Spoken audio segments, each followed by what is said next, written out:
I'll just cold intro this. I'll just play this cold chat. Hope Alphacore does well. You brought on Chuck Dixon, one of the greatest comic book writers that's still alive. Go look up the recent projects. They hit $1 million. Did you sell a story or did you sell a movement and an idea? Because I'm pretty sure you sold the second one. And Alphacore doesn't have the name Ice on. It's not the main character, it's a spin-off. I love Chuck Dixon, great writer. Would love to talk to him about it. I did. I interviewed him. He's fantastic, full of wisdom. Is he going to sell a $1 million book?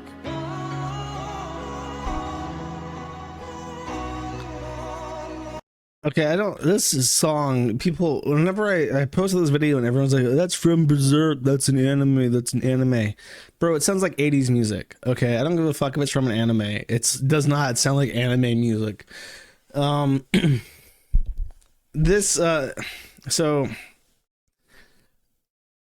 I'll try to summarize this as unretardedly as possible. Black man, Eric July, comic book, Isom. Made lots of money, decided to do a spinoff called Alphacore, hired Chuck Dixon, who is, among other things, the comic book artist for the Bane series of Batman comics. So he's like really famous. He has like a lot of wins under his belt. Serious, like serious acquirer to have him work on your book. And when this was on the GoFundMe, Eric July asked for $300,000, as it says there, and Nick Rekieta drunkenly, smugly gets on his show and says, "I'm not gonna make $1 million, Chuck Dixon. Chuck Dixon is not gonna have the pool make like $1 million." So how do we? Are you gonna do it? Are you gonna make $1 million? And then immediately, or not immediately really, but it does make $1 million. And now he eats crow after telling him that he's not gonna make it, after weirdly turning his back on him to like suck Dick Masterson's dick, like. Now we're going to go ahead and say that, like, no, you're not going to make $1 million. And then he immediately gets $1 million. No, dude, my comics are still in my P.O. box. I haven't decided. I'm going to set up like a 3-prong delivery system where it's going to bounce off. It's how schizophrenic I am. It's going to like bounce off 2 other people to get to my house. So what was I gonna say? I was making fun of Rekeita.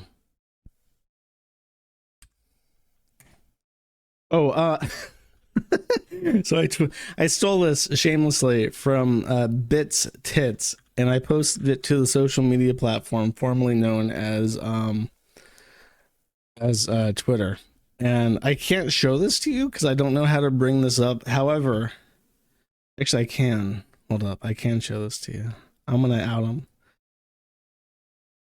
He likes a lot of stuff, so I'm going to have to scroll down a bit.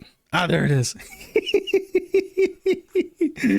Look, there is a reason why Twitter has been as enduring as it has. And it's because it is extremely funny to post a clip like this and just say congratulations and then end up getting liked by Eric July himself.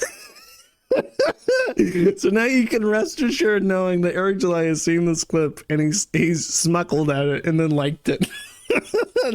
This is why X is stuck around. This is why it was worth $40 billion or whatever. This was also some fan art by Tiny Yam, which I really like. Very clean lines, very cute. And see Baldo Man's nose chasing after a poor innocent slobber mutt and kiwis. Just excellent. Kind of fan art everybody hopes for, like I said.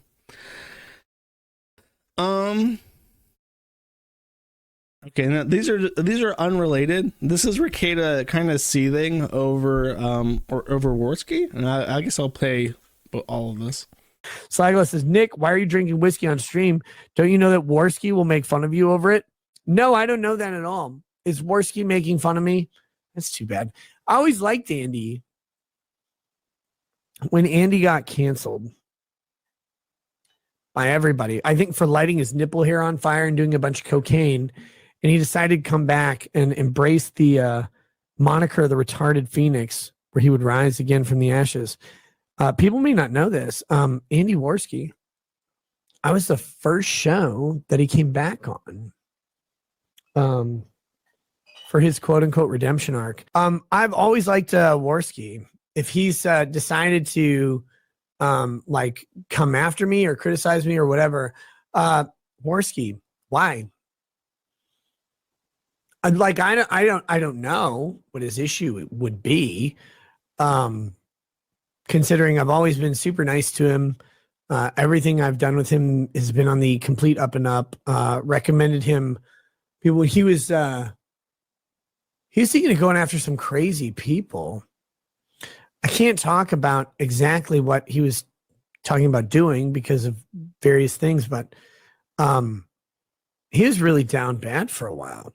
He made a nice recovery. He's done very well, and I wish him tons of success. I don't know what Andy would be mad about. Remember when Andy and his friends were in Florida, I think it was, and the one guy had to like pull out the gun, defend himself against roided out angry Canadians. Everybody on the internet was making fun of them. There's one guy who's like, actually, no, actually, I think they're justified. I think the guy who pulled the gun was justified. Oh, that was me. That's right.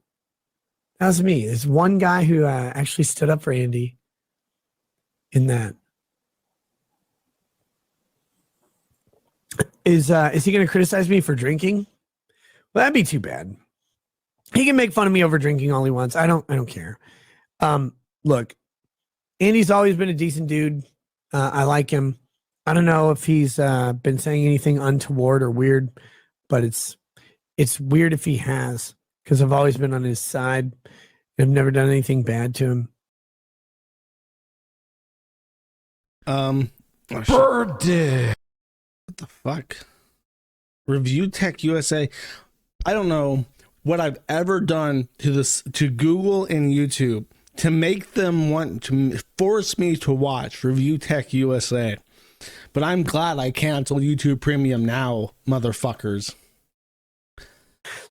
So Boto Man seems to be in complete disbelief that he could talk to Warski, and then Warski could later turn on him and say, Boto Man bad. He seems to disbelieve that even the crack-addled Andy Warski could shun the behavior of Nick Rekeita. And the answer for that is, even though Andy Warski is a crack addicted, recovering crack addict, abortionist, you don't have to, like, not everybody sees life as tit for tat, and he doesn't really seem to understand that. And there's a weird thing where this video is 8 minutes long. I'm not going to play it. I can summarize it very quickly. He talks about how it's hard for him as a professional entertainer on the internet to network with local community members and discuss frustrations with them, because you really don't know what it's like. Like, there and it's true. It's like being an online person, internet person, is not a normal job. And it's a very small number of people who make their living as like a personality online. And the number of people who can give you input on that kind of shit is very limited. And what's extremely frustrating about it is that it's the people who you can rely on or would want to rely on for advice are other people in your field, which in terms of being an internet personality means like showing your ass to people who can then sell your ass for like content. People like the Dream Guy and Nick Canto, they're like both famous. They try to associate with one another, and then there's drama between them and it gets sketched into a bunch of different memes. Like, it's difficult to show your ass to somebody who is like an internet person because they might start taking swipes at you. So it is a very frustrating position to be in. I understand what he's saying. And he seems baffled that like Andy Warski is someone he's helped or gave a shot or let use his platform. And he doesn't seem to like show in kind. And it's just sort of like, of course not. Like, if you're an internet person like Rekieta is, you should know that when like somebody has become toxic, like in a literal sense, toxic, and associating with them is bad for your own like self-preservation. Like, he should know as much as anyone, like why Andy Warski is going to take shots at him. It's sort of like a weird, what's the word? Weird oversight, weird contradiction between those two things. On one hand, he grimaces about how hard it is to relate to people, or rather how hard it is to find people you can vent to who will have empathy for your problems, and even harder, will have real valuable feedback for your problems, versus like not understanding Andy Warski's perspective, which is very easy to understand. Because what I'm trying to say is, more eloquently, while complaining that other people don't have the perspective to empathize with him correctly, lacks perspective and empathy for Andy Warski, and just admonishes him for saying anything bad about him. Like, how do you not know why he says what he says? Like, if the roles were reversed, you would feel the same. That's strange, chat. What does that even mean? It works. It should be easy to understand. Yeah, that's right. Nick, you're right. Nick just can't understand social cues. He just doesn't understand humans, chat. He's trying to figure out Andy Warski, and he just doesn't get it. He just can't pick up on that nuance, or just doesn't understand humans, chat.